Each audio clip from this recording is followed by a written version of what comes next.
Bueno, como decía con injustificable tristeza Vox Day, todo concluye el fin, nada puede escapar, ni siquiera esta materia fascinante.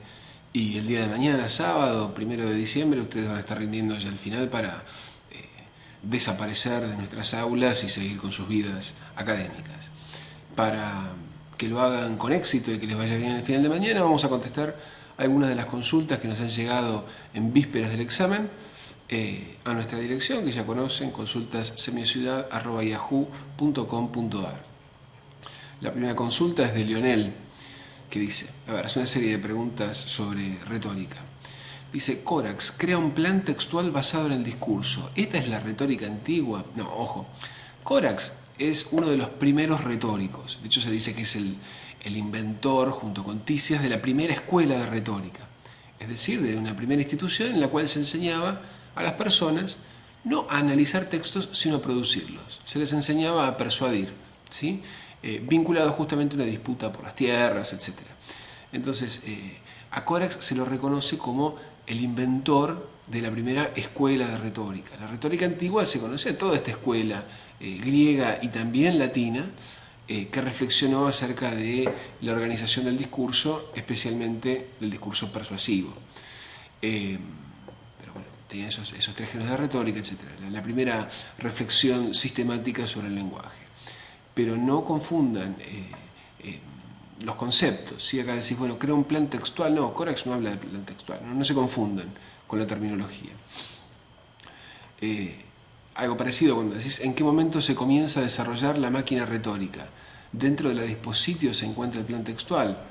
A ver, ojo. No confundan terminología. Si la idea de plan textual la están tomando de taller y de la manera en la cual ustedes planifican sus textos.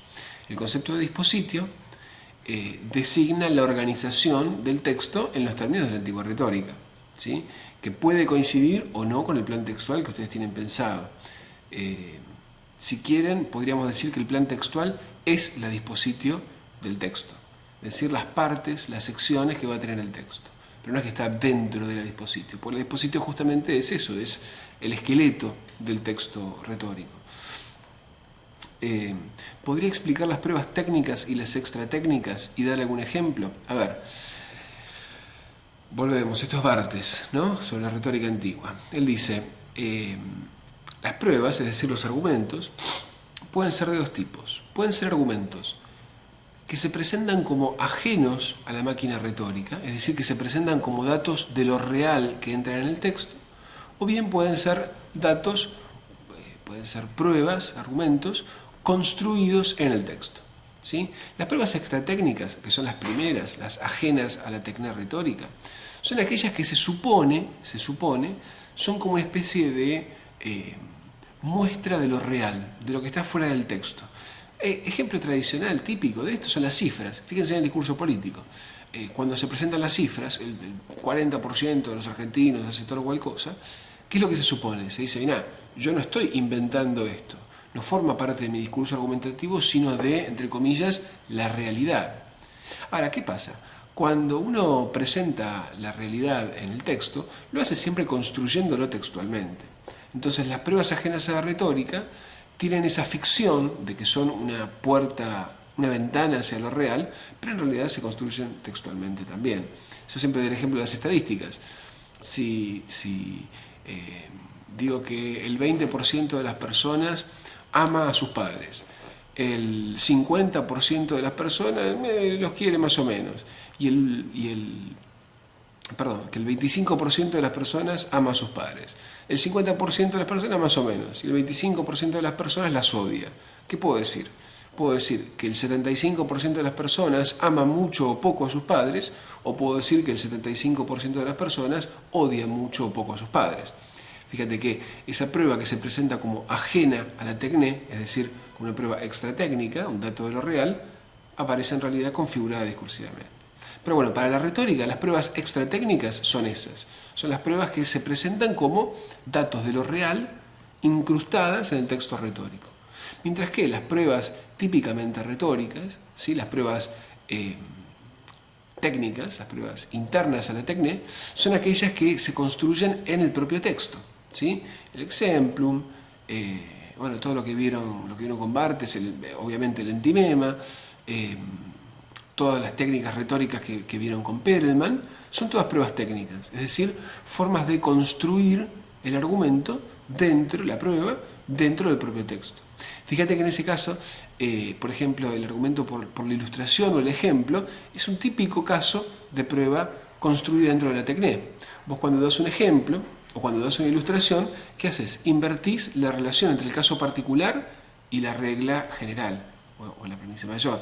No es que estás cambiando los datos de lo real, ¿sí? El ejemplo que vos estás tomando es siempre el mismo, el caso que estás dando es siempre el mismo, pero según la manera en la cual vos lo presentes en tu texto, es decir, la manera en la cual construyas la prueba técnica, puedes decir que la regla general es ilustrada por ese caso particular, o puedes decir que a partir de ese caso particular estás creando una regla general, ¿sí? Entonces, en el caso de la prueba técnica sucede esto. Al construirla dentro del texto, uno la puede presentar de manera más plástica, un poco más apropiada a su propia argumentación. Bien, espero haber respondido entonces a las preguntas de Leonel. Oscar Acuña nos hace algunas preguntas sobre Saussure. Dice, mi pregunta tiene que ver con la significación del signo lingüístico. No entiendo el concepto. Oscar, si no entendés el concepto para el final del cuatrimestre, aprobaste por un escaso margen, pero sigamos. ¿La significación se da por la relación arbitraria e inmotivada entre significado y significante de un mismo signo solamente? ¿O la significación se da también en la relación entre distintos signos? En el caso de que la segunda pregunta esté más cerca de la respuesta, ¿no estaríamos entrando en el campo del valor lingüístico? Exactamente, no es así. La significación es, como vos decís muy bien, es la relación, no es que se da, sino que es la relación arbitraria entre significado y significante, entre concepto e imagen acústica, ¿sí? Esa vinculación interna al signo es la relación de significación. Pero ¿qué pasa? ¿Por qué Saussure lo presenta junto con el valor? Porque esa relación de significación no tendría lugar si no existiera una oposición entre ese signo y otros signos, ¿sí? Si no hubiera un valor específico de ese signo que permite establecer esa relación interna entre significado y significante. Pero es efectivamente así. La relación de significación es la relación interna del signo, arbitraria y motivada entre un concepto y una imagen acústica. Pero esa relación solo es posible porque se opone a otros signos que recortan un concepto y una imagen acústica de manera negativa. Te recomiendo que revises, si no, uno de los primeros videos que era justamente sobre esta relación entre significación y valor. Así que esa es la respuesta. Bien, siguiente pregunta de Miguel. Dice, no me queda bien claro el sujeto de la enunciación y el sujeto empírico. El primero es ficticio mientras que el otro es real. ¿Se construye el sujeto de la enunciación a medida que el sujeto empírico realiza el enunciado? A ver, tenés la idea clara, pero no estoy muy de acuerdo con la terminología. No es que el sujeto empírico es el sujeto real, ¿sí? Y el sujeto de la enunciación es un sujeto ficticio. Lo que sí decimos es que el sujeto empírico es el sujeto biológico, el soporte, la persona, entre comillas, como vos decís, real, que emite el enunciado. Mientras que el sujeto de la enunciación es la manera en la cual ese sujeto se presenta a sí mismo en su enunciado, ¿sí? Esta es la gran diferencia. Pero eso no significa que sea ficticio, que sea necesariamente ficticio.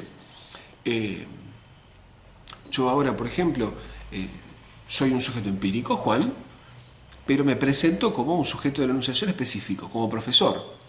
Esta noche, si me encuentro con mis amigos, seguramente me presente como otro sujeto de la enunciación. Me caracterizaré de otra manera, emplearé otro léxico, ¿sí? Me presentaré como amigo.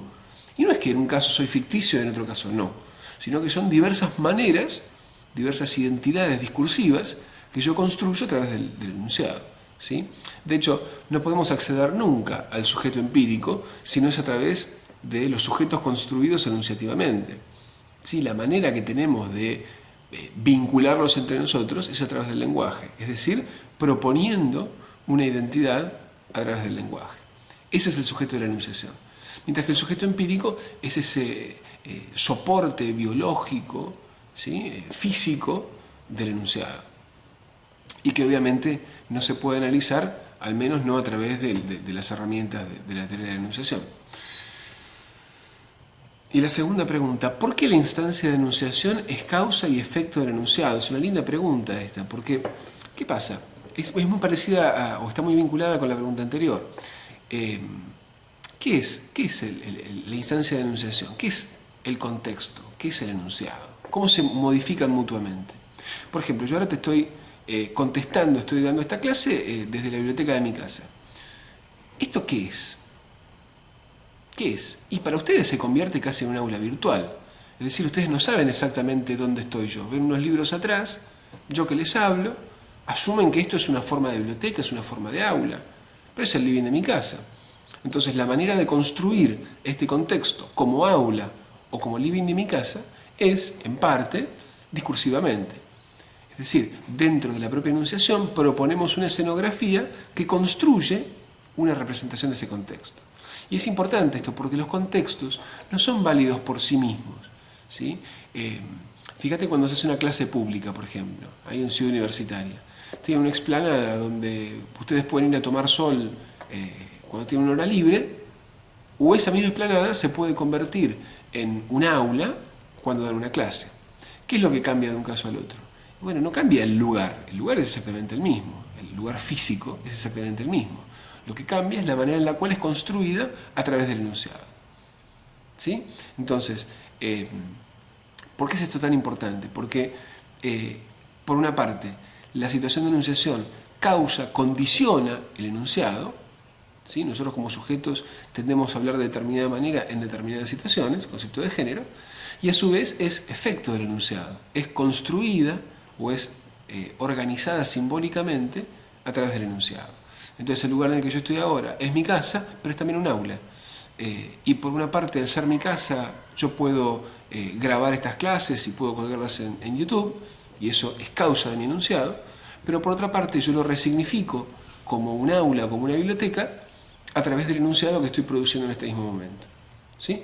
Espero entonces, Miguel, que haya quedado contestada tu pregunta. Vamos a la última de Macu, de Macarena, que tiene una consulta en cuanto al primer parcial que todavía no logra entender y que no entiendo por qué no la hizo antes. Que dice, ¿qué son las modalidades? ¿Para qué sirven? ¿Cómo me doy cuenta si las tengo que buscar en un texto? Bueno, a ver, contestemos lo que podamos de esto. Las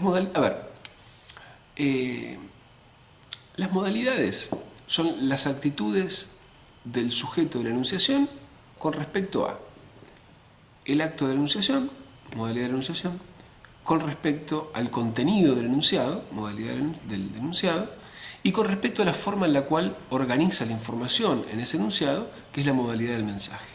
¿Sí? Hay una distinción bastante clara, que es la que hace Charles Vallee, entre lo que él llama modus y dictum. ¿Sí? Es una distinción bastante tradicional en la gramática. Entre modus, el modo, y lo que se dice, el contenido, podríamos decir. Entonces, vos podés tener un contenido. Podés decir que Juan no fuma. ¿Sí? Ahora, vos qué actitudes podés mostrar con respecto a ese contenido? Vos podés decir, Juan no fuma, haciendo una pregunta. O podés decir, Juan no fuma, haciendo una afirmación. Vos fíjate, el contenido es el mismo, pero la actitud que vos mostrás con respecto, que el sujeto de la enunciación muestra con respecto al acto mismo de enunciar, es diferente. En un caso se muestra como sujeto que tiene una duda, que no tiene un saber, ¿sí? La modalidad de enunciación, y en otro caso se presenta como un sujeto que tiene ese conocimiento y que por lo tanto afirma. En el segundo caso tenemos enunciados como el siguiente. Afortunadamente Juan no fuma más, o probablemente Juan ya no fume. Vos fíjate, en los dos casos, ¿qué es lo que tenemos? Una actitud del sujeto de la enunciación, pero no con respecto al acto de enunciar, porque en los dos casos son afirmaciones, sino con respecto al contenido de ese enunciado. Es decir, con respecto al hecho de que Juan no fume. En el primer caso, ¿qué decimos? Que es un hecho afortunado, es decir, una valoración axiológica, un juicio de valor acerca de ese hecho. Esto es lo que llamamos modalidad del enunciado axiológica. En el segundo caso, en cambio, a la hora de probablemente, ¿qué hacemos? Un cálculo de probabilidades. Dentro de un eje que va de lo posible a lo imposible, establecemos que es probable, ¿sí? Que esto suceda. ¿Esto cómo lo llamamos? Modalidad del enunciado de tipo lógica. En la cual el sujeto manifiesta una actitud de tipo lógica, ¿sí? Un juicio factual con respecto a la posibilidad o imposibilidad, a la probabilidad o improbabilidad de que se produzca el contenido del enunciado. Por último, la modalidad de mensaje muestra la actitud del sujeto de la enunciación con respecto a la forma en la cual presenta el mensaje. Esto es siempre más o menos el mismo ejemplo. Si viene mi hija y me dice, papá, rompí el jarrón, o me dice, papá, se rompió el jarrón, en los dos casos el hecho narrado es exactamente el mismo. Sin embargo, en el primer caso, la persona se presenta como sujeto, el sujeto de la enunciación se presenta como sujeto de la acción de romper, como agente de la acción de romper, mientras que en el segundo caso, al usar una construcción impersonal, se rompió el jarrón, lo que hace es presentar al jarrón como causa de su propia rotura y de esta manera borrar su lugar como responsable, como agente de esa acción. ¿Sí? En los casos de la modalidad de mensaje, como el que acabo de mostrar, el caso de una impersonalización, típicamente lo que se produce es un cambio en la información, ¿sí? O en la manera en la cual se presenta la información dentro del enunciado. Bueno, con esto terminamos la clase de consultas de hoy. Espero que les vaya muy bien el examen de mañana y nos vemos en Ciudad. Recuerden, mañana esténse un ratito antes de las 9, tipo 9 menos cuarto, en Ciudad Universitaria. Busquen el aula de la sede porque rendimos todas las sedes juntas. Así que fíjense al lado de la escalera de entrada donde haya un listado en el cual figuran las aulas correspondientes a las distintas sedes. Búsquennos y rindan, aprueben y váyanse de vacaciones a algún lugar. Nos vemos.